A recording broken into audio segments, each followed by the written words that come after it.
Assalamualaikum warahmatullahi wabarakatuh. Apa kabar anak-anakku sekalian kelas 7? Semoga kalian di rumah selalu diberikan kesehatan agar kita dapat belajar dalam pembelajaran virtual kali ini. Sudah siap untuk belajar? Sudah disiapkan alat tulis dan buku paketnya? Sudah ya?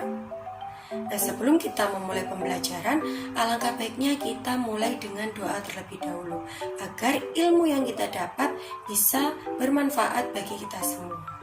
Ayo kita baca doa bersama-sama. Bismillahirrahmanirrahim. Raditu billahi rabba wa bil islami dina wa bi muhammadin nabiyya wa rasula. Rabbi zidni ilma warzuqna fahma. Amin ya rabbal alamin. Alhamdulillah, kita sekarang sudah memasuki pada poin baru lagi. Nah, sekarang kita akan membahas materi tentang tata cara bersuci dari hadas kecil dan hadas besar. Kita langsung ke materi. Agama Islam adalah agama yang mengajarkan ilmu tentang menjaga kebersihan dan kesucian, sehingga orang-orang yang mensucikan diri, ia akan mendapatkan kecintaan dari Allah SWT. Sebagaimana firman Allah dalam surah Al-Baqarah ayat 222. Bismillahirrahmanirrahim. Innallaha yuhibbut tawabina wa yuhibbul mutatahhirin. Yang artinya, sesungguhnya Allah mencintai orang-orang yang bertaubat dan mencintai orang-orang yang mensucikan diri. Jadi dari ayat tersebut menjelaskan bahwa kecintaan Allah terhadap orang-orang yang bertaubat, yaitu orang-orang yang mensucikan diri dari kesalahan dan dosa-dosa. Dan juga Allah mencintai orang-orang yang mensucikan diri, yaitu orang-orang yang mensucikan diri dari hadas dan najis. Sekarang ibu mau tanya, apa itu hadas? Ada yang masih ingat? Betul, hadas artinya keadaan tidak suci pada diri seseorang yang menyebabkan ia tidak boleh melaksanakan ibadah kepada Allah. Kemudian bagaimana cara mensucikan diri agar bisa kembali beribadah kepada Allah? Cara bersuci atau cara menghilangkan hadas ini itu ada 3 cara. Yang pertama, mandi wajib. Mandi wajib atau yang biasa disebut dengan mandi besar. Mandi wajib ini untuk menghilangkan hadas apa? Betul, untuk menghilangkan hadas besar. Nah, makanya mandi wajib ini sering disebut dengan mandi besar karena untuk menghilangkan hadas besar. Kemudian yang kedua, berwudu. Kalau berwudu ini untuk menghilangkan hadas apa? Betul sekali, berwudu ini untuk mensucikan diri dari hadas kecil. Kemudian yang terakhir, tayamum. Nah, kalau tayamum ini adalah bersuci alternatif atau pengganti. Tayamum ini bisa menjadi pengganti mandi wajib untuk mensucikan diri dari hadas besar. Dan juga bisa menjadi pengganti berwudu untuk menghilangkan atau mensucikan diri dari hadas kecil. Sekarang kita perhatikan media atau alat yang digunakan untuk mensucikan diri dari hadas kecil dan hadas besar, atau alat yang digunakan untuk mandi wajib dan berwudu. Itu adalah air suci yang mensucikan. Tidak semua air bisa digunakan untuk mandi wajib dan berwudu. Jadi dilihat dulu mana air yang suci dan mensucikan. Ibu kasih contoh, air teh. Air teh ini suci, tetapi air teh tidak bisa digunakan untuk mensucikan diri, tidak bisa digunakan untuk mandi wajib, dan juga tidak bisa digunakan untuk berwudu. Contoh lagi, air kopi, air susu, dan air kelapa. Itu juga suci, tetapi tidak bisa digunakan untuk mensucikan. Makanya disebut dengan air suci dan tidak mensucikan. Terus apa saja air suci yang mensucikan dan bisa digunakan untuk mensucikan diri dari hadas kecil dan hadas besar?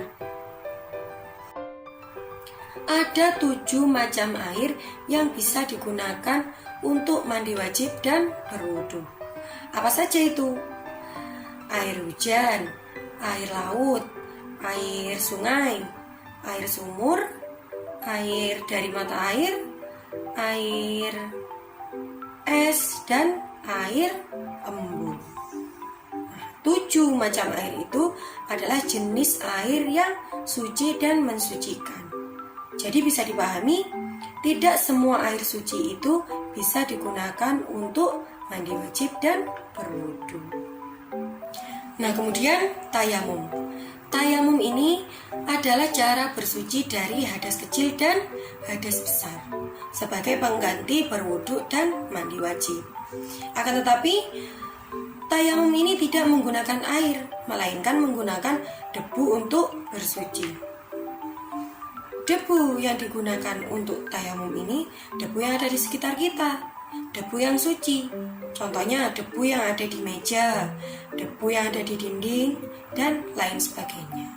Jadi itu semua ya, mandi wajib, berwudu, dan tayamum adalah cara bersuci dari hadas. Nah, sekarang kita lihat mandi wajib. Mandi wajib adalah mandi yang dilakukan untuk menghilangkan hadas besar. Jadi orang-orang yang berhadas besar, maka ia harus melakukan mandi besar. Nah, sekarang ibu mau tanya, kapan kita diharuskan untuk mandi besar? Pertemuan yang lalu kita sudah membahas ada 6 perkara yang menyebabkan orang harus mandi wajib. Apa saja 6 perkara itu? Yang pertama, berhubungan suami istri. Kemudian yang kedua, keluarnya mani. Dan yang ketiga, haid atau menstruasi. Kemudian nifas atau melahirkan. Kemudian istihadah. Dan yang terakhir, meninggal dunia. Jadi, kalau mau suci dari 6 hal tersebut, harus apa? Betul, harus mandi wajib. Ini anak-anak kelas 7, perempuannya pasti ada yang sudah mengalami haid atau menstruasi ya? Karena biasanya perempuan mengalami haid itu pada usia belasan tahun, ya seperti kalian ini. Ada juga yang dari usia 9 tahun sudah mengalami haid. Biasanya perempuan mengalami haid berapa hari? Masa haid paling sebentar itu adalah 1 hari 1 malam. Tetapi kebanyakan perempuan mengalami haid itu biasanya 6-7 hari. Ada juga yang paling lama, yaitu 15 hari. Tetapi kalau 15 hari darahnya masih keluar, itu namanya darah istihadah atau darah penyakit. Nah, jika kalian mengalami itu 15 hari tetapi darahnya masih keluar, kalian sudah berkewajiban melakukan sholat dan puasa wajib. Tetapi kalau belum 15 hari darahnya sudah tidak keluar, maka kalian harus melakukan mandi wajib atau mandi besar. Bagaimana cara melakukan mandi besar? Tata cara mandi besar adalah yang pertama harus membaca niat. Niatnya boleh dilafalkan, boleh juga dibaca dalam hati. Bagaimana niatnya? Ayo kita baca bersama-sama.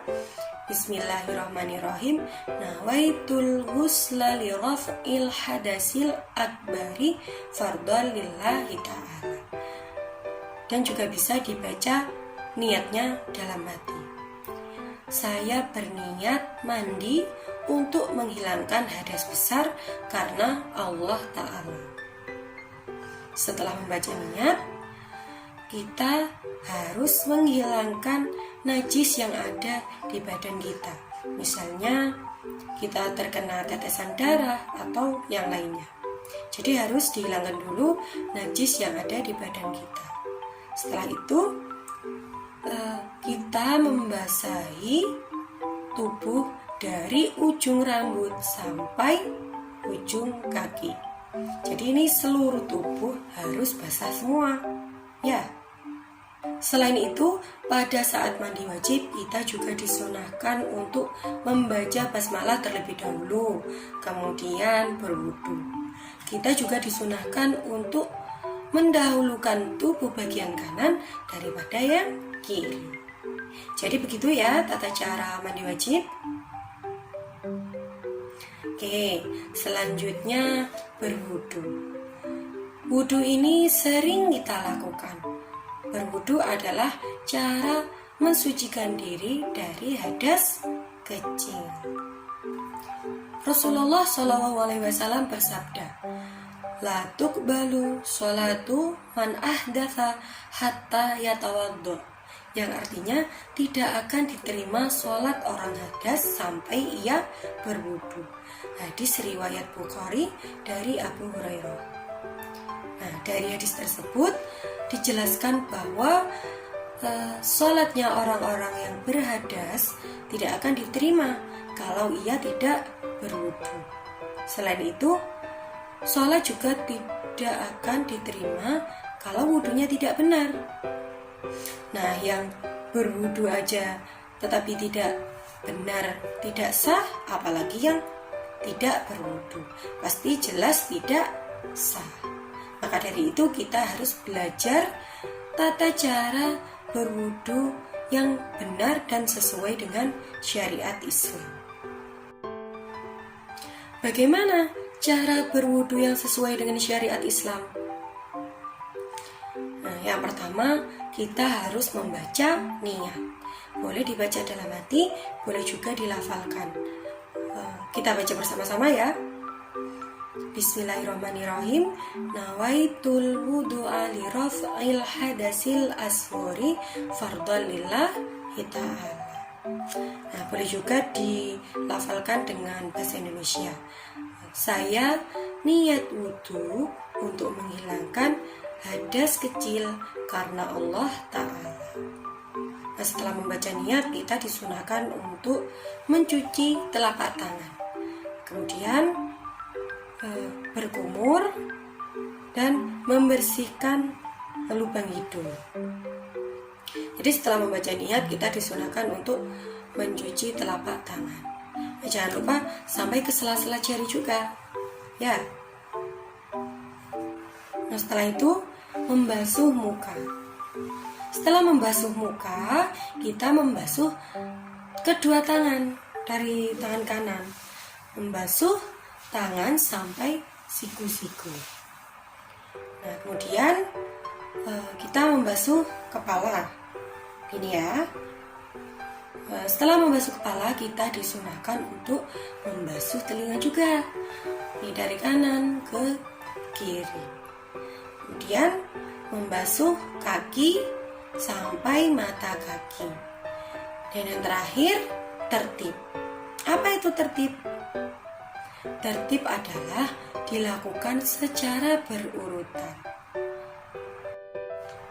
Nah, ketika melakukan setiap tahapnya, kita melakukan sebanyak 3 kali. Jadi berkumur 3 kali, kemudian membasuh hidung ini 3 kali, dan membasuh muka 3 kali. Semuanya gitu sampai selesai. Tetapi niatnya cukup 1 kali saja.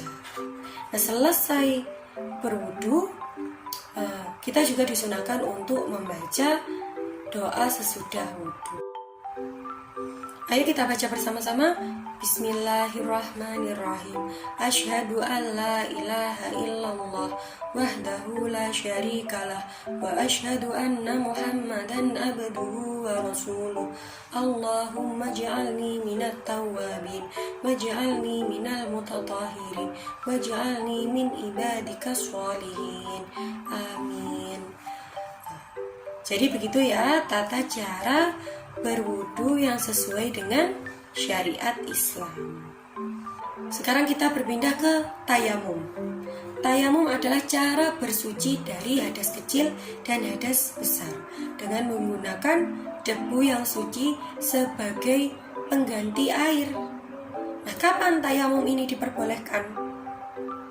Tayamum ini diperbolehkan ketika yang pertama, tidak ada air dan kita sudah berusaha mencarinya. Kemudian yang kedua, berhalangan menggunakan air. Misalnya orang yang sakit dan ia tidak bisa terkena air. Kata dokternya, sakitnya ini tidak boleh sampai terkena air. Jadi ia diperbolehkan untuk bertayamum. Kemudian yang terakhir, sudah masuk pada waktu sholat. Nah, ketika sudah masuk waktu sholat tetapi tidak ada air, kita juga diperbolehkan untuk bertayamum. Jadi itu semua alasan kenapa tayamum ini diperbolehkan. Kemudian cara bertayamum. Yang pertama, harus membaca niat. Niat bertayamum untuk bisa mengerjakan sholat. Niatnya ini boleh dibaca dalam hati, boleh juga dilafalkan. Ayo kita baca bersama-sama. Bismillahirrahmanirrahim. Nawaitu tayammuma listibahati sholati fardhu lillahi ta'ala. Boleh juga niatnya dibaca dalam bahasa Indonesia. Saya niat bertayamum untuk bisa mengerjakan sholat fardu karena Allah Ta'ala. Setelah membaca niat, kita ambil debu untuk diusapkan ke muka. Setelah itu ambil lagi untuk diusapkan ke tangan kanan, kemudian ke tangan kiri. Ini cukup satu kali saja. Membasuh muka satu kali, membasuh tangan kanan satu kali, dan tangan kiri satu kali. Jadi begitu ya, tata cara mandi wajib, tata cara berwudu dan bertayamum untuk menghilangkan hadas, baik itu hadas kecil ataupun hadas besar. Nah, sekarang kita perhatikan hikmah dari toharoh. Apa saja hikmah dari toharoh? Hikmah dari toharoh ini yang pertama, orang yang hidup bersih akan selalu terhindar dari segala penyakit maupun virus. Jadi orang yang menjaga kebersihan, ia akan terhindar dari berbagai virus maupun penyakit. Kemudian orang yang menjaga wudunya, nanti wajahnya akan bersinar kelak saat dibangkitkan dari kuburnya. Kemudian toharoh ini menjadi sarana untuk lebih dekat kepada Allah. Jadi dengan bersuci kita akan lebih dekat kepada Allah. Dan yang terakhir, kebersihan akan membuat kita menjalani hidup dengan lebih nyaman. Kita akan merasa nyaman kalau kita selalu menjaga kebersihan. Baik anak-anakku sekalian, dengan berakhirnya bab ini, Ibu yakin kalian sudah memahami cara membersihkan diri dari najis maupun hadas, dan memahami juga apa saja hikmah dari itu semua. Dari belajar bab ini juga bisa menjadikan motivasi untuk kalian menjaga kebersihan diri, kebersihan rumah, kebersihan lingkungan, kebersihan sekolah, dan lain sebagainya. Maka dari itu, kita harus selalu menjaga kebersihan. Kalau ada kotoran, kita harus langsung membersihkannya. Jangan menunggu orang lain yang membersihkan. Kalau tidak mau membersihkan, maka jangan mengotori. Mungkin cukup sekian materi kali ini. Kalau kalian ada yang belum paham, boleh kalian putar ulang videonya dari awal. Dan kalau kalian ingin bertanya, silakan kalian tanya di kolom komentar. Jangan lupa subscribe, komen, dan share ke teman-teman kalian semua agar teman kalian juga mengetahui apa saja ilmu yang kalian dapat pada hari ini. Oke, Ibu akhiri. Wassalamualaikum warahmatullahi wabarakatuh.